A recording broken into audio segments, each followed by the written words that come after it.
Assalamualaikum warahmatullahi wabarakatuh. Selamat sejahtera. Selamat pagi kepada semua pelajar-pelajar yang cikgu kasih sekalian. Okay, so hari ini kelas PDPR kita pada hari Selasa ni cikgu akan sentuh lagi masih lagi topik 8 iaitu bab keradioaktifan. Hari ini kita akan masuk subtopik kita yang kedua 8.2 iaitu atom dan nukleus. Okay,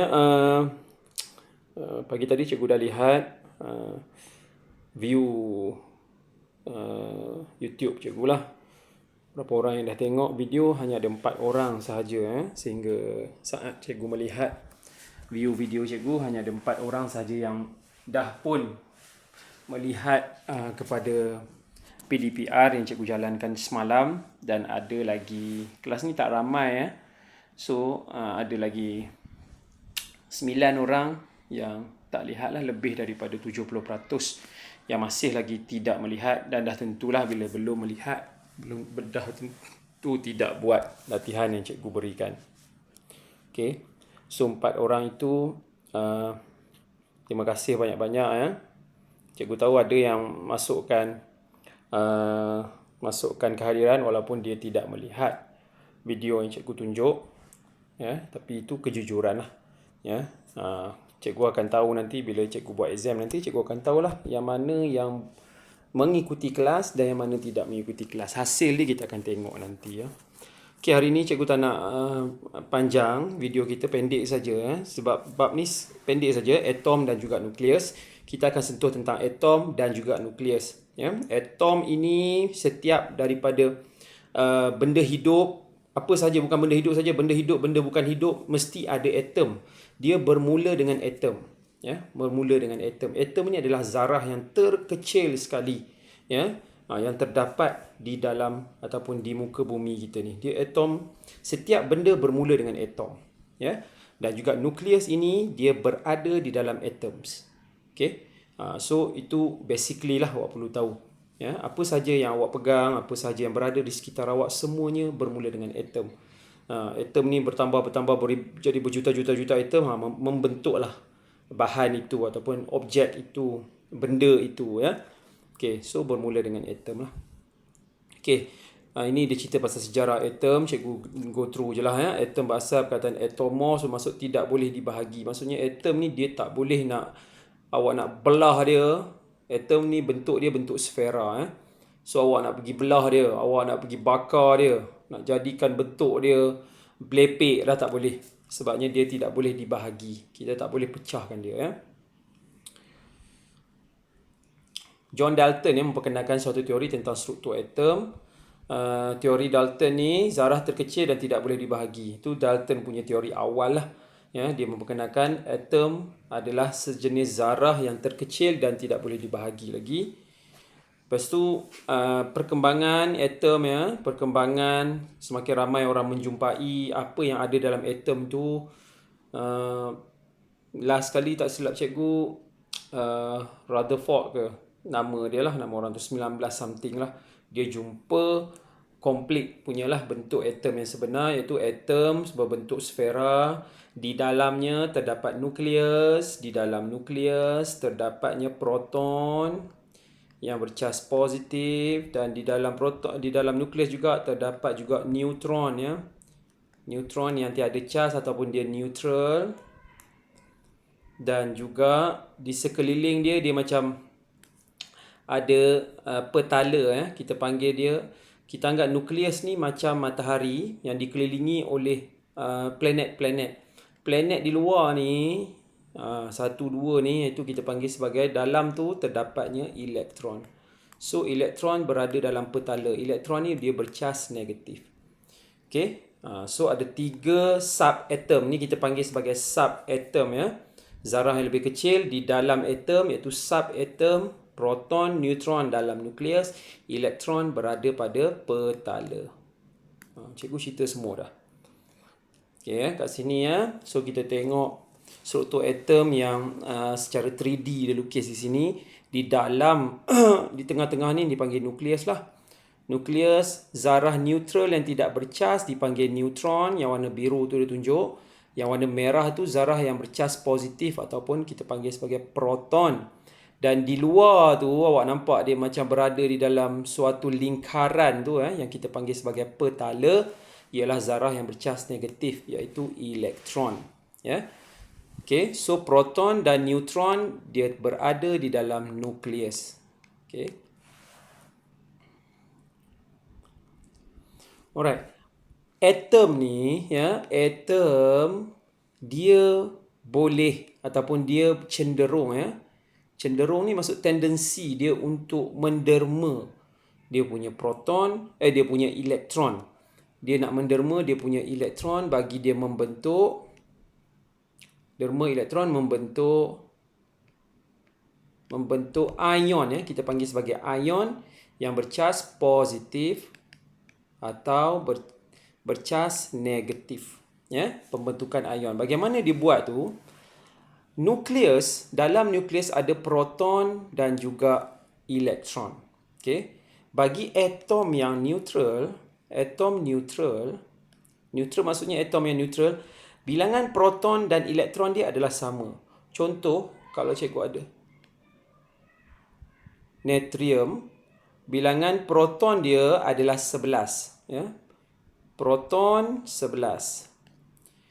Elektron dia juga adalah 11. Okay, jadi elektron ni kita letak negatif, proton ni letak positif. Itu adalah atom yang neutral. Dia mesti sama. Okay, so dia punya charge 11 dengan 11 positif, 11 negatif. Jadi dia tak ada charge lah, dia kosong. Tidak ada charge sebabnya dia ada 11 proton dan dia ada 11 elektron.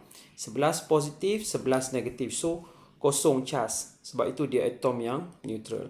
Tapi dia cenderung untuk membentuk ion. Ion ni adalah dia atom yang bercas. Kita panggil ion. Ion bercas positif dan ion bercas negatif. Proton tak boleh keluar. Ataupun dia tidak boleh didermakan ataupun dikeluarkan daripada atom tu. Proton tak boleh. Sebab proton ni berada di tengah-tengah di dalam nukleus ni. Dia tak boleh keluar dah. Yang boleh keluar masuk adalah elektron. Elektron boleh keluar masuk.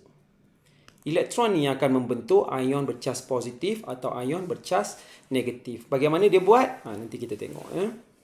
Okay, apabila suatu atom apabila suatu atom menderma atau menerima elektron, atom itu akan menjadi zarah bercas yang dikenali sebagai ion. Ni yang kita sebut tadi. Bila satu atom dia menderma. Contoh dia derma elektron kan. Dia derma elektron.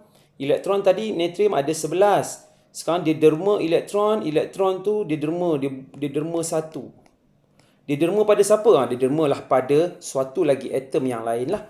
Mesti ada dua atom lah untuk dia derma tu. Kalau tak ada, kalau dia sendiri-sendiri dia tak boleh derma lah. Bila ada orang derma, mesti ada orang yang menerima. Dia mesti dua hala. Dia punya simbiosis lah kita kata kan.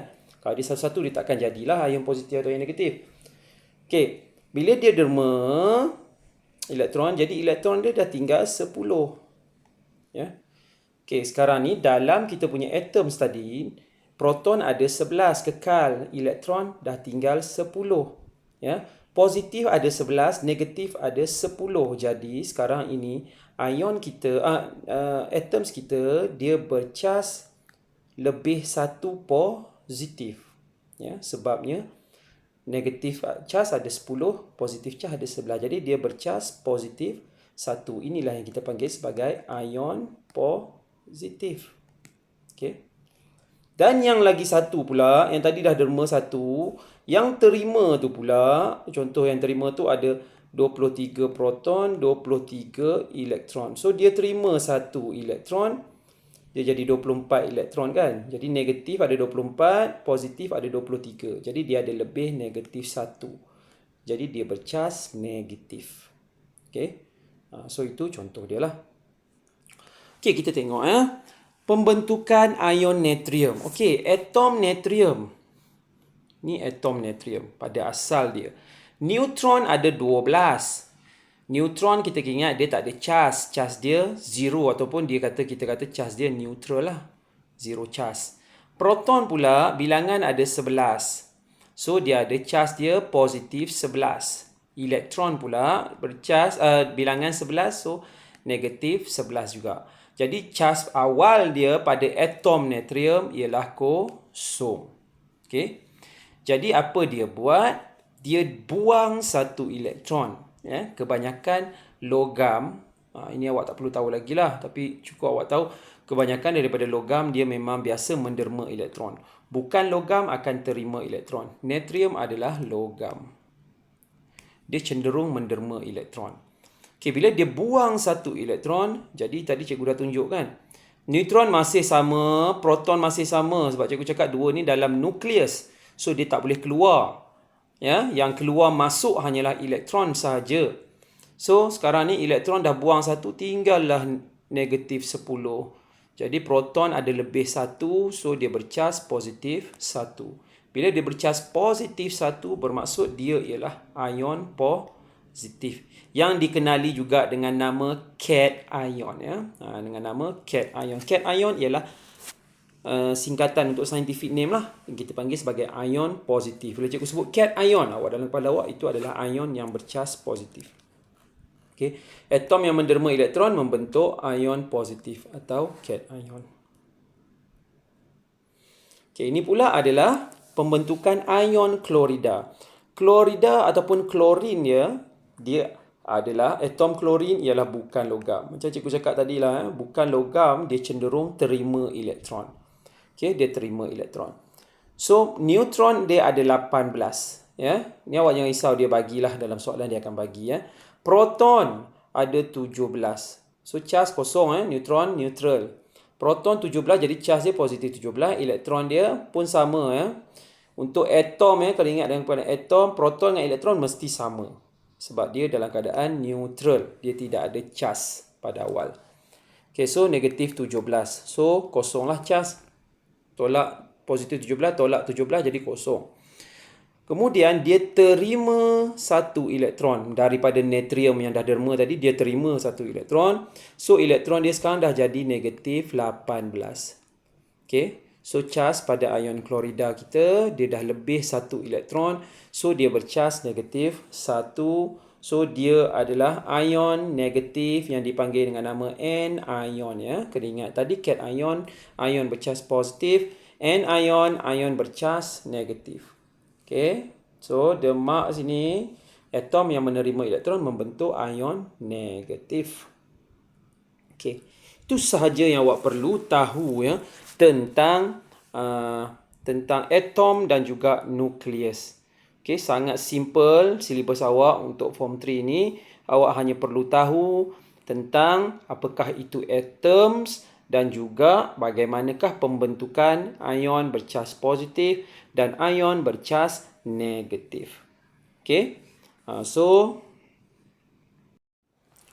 untuk latihan awak, awak buka buku teks seperti biasalah, kita guna buku teks sahaja. Ya, buku teks awak muka surat 8.2, latihan 8.2. Cuba tengok, simple je 8.2. Banyak agak latihan tu, praktis formatif 8.2. Awak buatlah tu semua di situ, 1 2 3 4. Ada 4 soalan, ya. Formatif 8.2. Muka surat 239. Okey. So nombor 1 sampai nombor 4. Okey. Latihan ni cikgu bagi awak sampai hari Jumaat lah untuk awak hantar pada cikgu. Ya, yang mana yang hantar, cikgu akan bagi awak kredit untuk awak punya PBD awak. Maximum point cikgu akan bagi pada awak. Jangan risau. Cikgu ni pemurah. Kalau awak buat latihan, bagi latihan pada cikgu, awak akan dapat habuan dia lah. Okey. So itu sahaja untuk kali ini, ya. Buat dalam buku latihan lah, buat dalam buku latihan. Buku latihan dan screenshot latihan tersebut pada cikgu lah, untuk cikgu semak. Okey, terima kasih. Itu saja. Assalamualaikum warahmatullahi wabarakatuh dan kita jumpa lagi.